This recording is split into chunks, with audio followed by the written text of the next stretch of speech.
Hello, my name is Ppowers. Today I'm going to be interviewing my father, Dr. James Powers of Healthy Vision Institute. Hello, Father.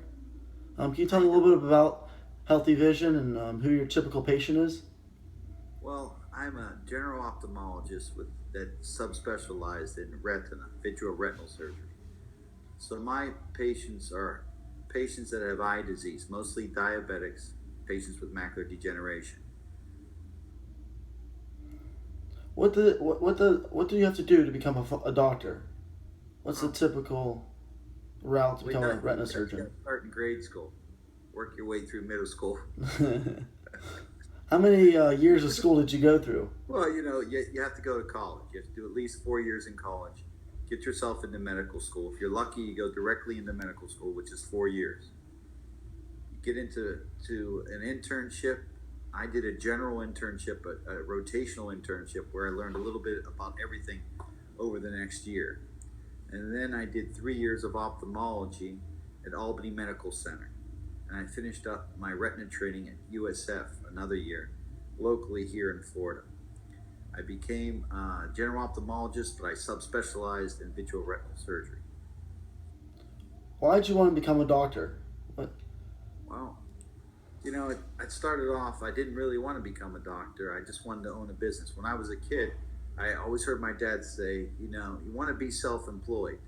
And I really didn't know what that meant. I was like any other kid. I started off with a newspaper route. I lived in Pennsylvania. We shoveled snow, we cut grass. My dad even bought us a lawnmower to cut grass in the neighborhood. We tried that. We weren't so successful, but it was something. I had the entrepreneurial spirit. And when I was in high school, I had a cable television business in Washington, D.C. And I did that throughout my college summers. Then eventually I went to medical school and became a doctor. I became an ophthalmologist because I wanted to be a surgeon, and I wanted also to have more of an office-based practice where I wasn't disturbed every night as a general surgeon would be. You know, I went into ophthalmology because it was dear to my heart. My mother is a diabetic, and she had troubles with her eyes, and it kind of gave me the inspiration to follow this kind of career path. So I became a retina surgeon. Now, how much money, time, and planning did it take before you decided to open up your own business, your own practice? Well, why don't we start with the legal structure of the business? All right. All right. You know, I'm like anybody else. I go to medical school. I become a doctor, and I understand the doctor side, but it's very weak on the business side. So I had to partner up with somebody that understood business and that would run the financial side of my practice. Because right from the start, the first thing I wanted to do was buy a practice. So I joined a practice, a local group in St. Petersburg with the intention of owning the practice within a year or two. So I joined the practice. I knew within 3 to 4 months that this doctor wasn't going to sell me the practice. I knew it right away. So I had a nice salary, was making good money. I decided to kind of branch out my services. I was a retina specialist, so I started to go into general ophthalmology practices as a retina subspecialist and provide a service that they didn't have.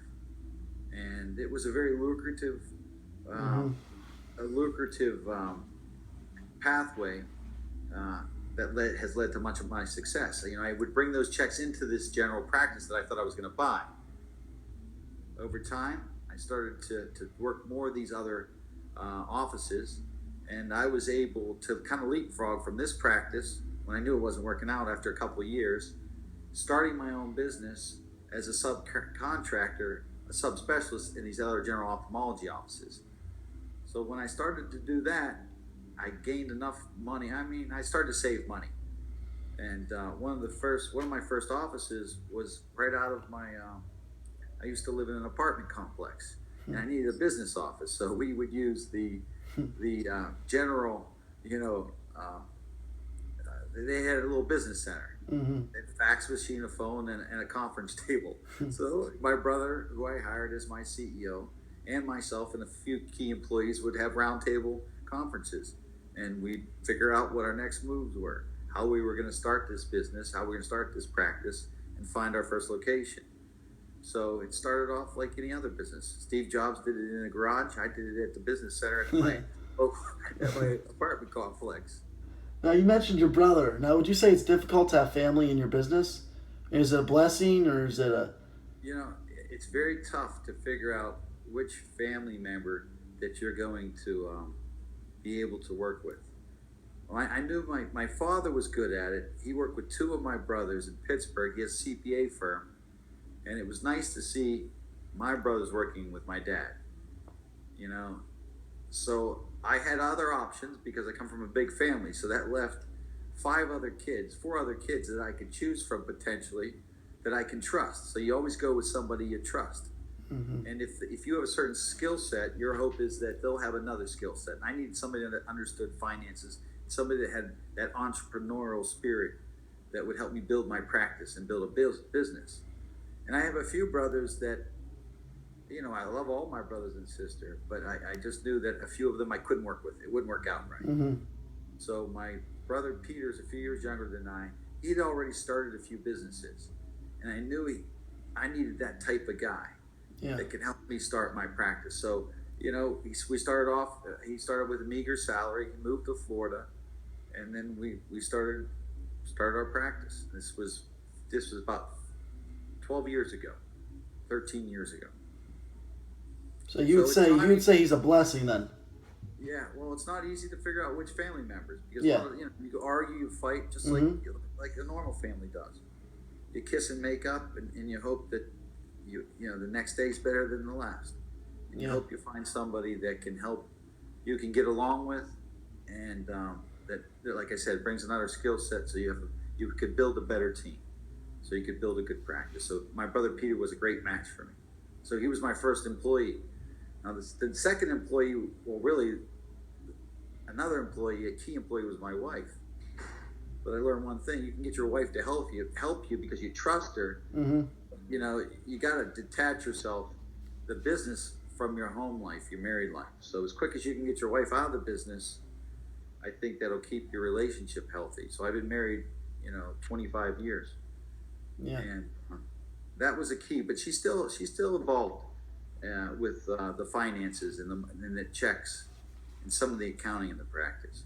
So she's somebody I trust a lot and is still at my side, even though I've grown my business to 50 people. Now, do you have a succession plan for your business? What do you plan on doing in the next couple years with your business? Well, I've grown a really good practice.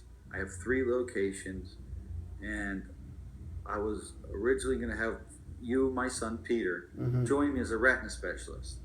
Now, medicine is changing and it's evolving over these past several years. With this new Obamacare, it's been very difficult for physicians to maintain their autonomy.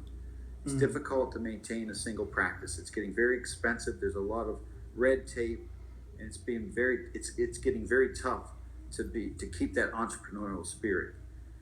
I don't think medicine is the place to be in the future. So we've had that discussion before, where you went from the pre-med program into the entrepreneurial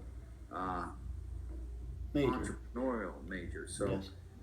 Our next venture is going to be real estate. We're going to buy multifamily real estate. We're going to own the management team, and we're going to develop the next family business together. Me, my wife, and hopefully all 3 of my kids. Yeah, and Uncle Pete. And of course, my brother Peter is going to be right alongside with us. I hope to be less detached. I am fortunate that I have plenty of capital to finance our next venture, and I'm going to be peripheral, but I hope to make a lot of money doing this next venture with my children at my side. All right. My last question is, what do you think is the best element in an entrepreneur? What does an entrepreneur need to have in order to succeed and do well? It takes a lot of work, and you better have a lot of drive, self-drive. You're going to push yourself, and you're going to attain the next level, and you're going to study every day, and you're going to do as much as you can to learn about real estate learn about property management, and you're going to have to be able to self-teach yourself and drive yourself. There's going to be many hours, so you're going to have the stamina more than the next guy. There's not going to be a lot of money at the beginning. You're going to fail multiple times. You're going to get frustrated. You're going to have to get back up, and you're going to have to work harder than everybody. Mm-hmm. And money will come if you have that kind of drive. I've always had that drive, and I know my kids, and I know you have that drive. So I'm excited because that's going to be a great second chapter of my life. All right. Well, thank you, Father Dr. Ppowers, for giving me your time, and thank you.